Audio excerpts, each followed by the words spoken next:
Okay, students, so this is a calculator aid example for testing means dependent samples, or a common case before and after studies, which is a common case of dependent sampling.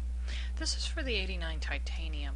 I've already done this example with the 83, 84 pluses, so I'm just going to do it again with the 89 titanium because how you access menus are just slightly different.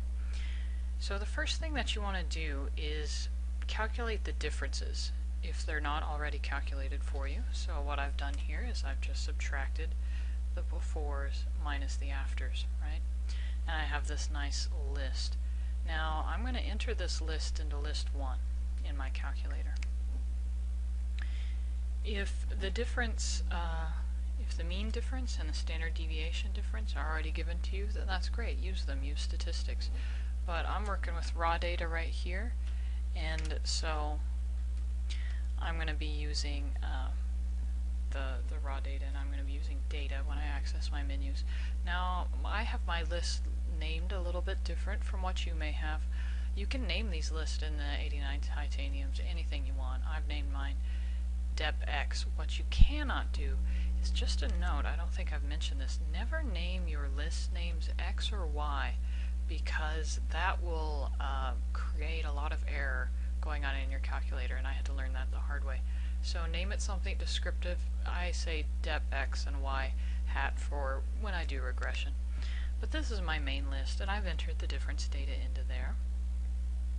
Now I'm going to do a hypothesis test, so I need to go to F6, and since it's a dependent sample, you want to use a t-test, and it says stats. Well, no, let's hit sideways and let's select data because I've got raw data.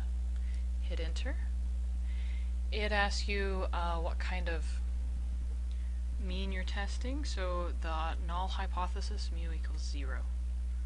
It asks you for your list name, and the most common one you use is the one that it'll automatically put in here, and that is the correct list name for my calculator. Make sure it's the correct list name for yours. And then hypothesis test, what kind of symbol do you have in your alternative? We've got a less than symbol, and we're ready to calculate. Just going to think about it for a minute, and then it'll give you a t, which is your test statistic if you're using the critical value method. But right now I'm using the p-value method because it's really the most efficient when you have a graphing calculator. And its p-value is 0.995938. It's a very large p-value. The p-value is very large, so obviously it's greater than alpha, and we will reject H naught. And then of course we will write a conclusion. And that's all you do as far as the calculator is concerned for this type of problem.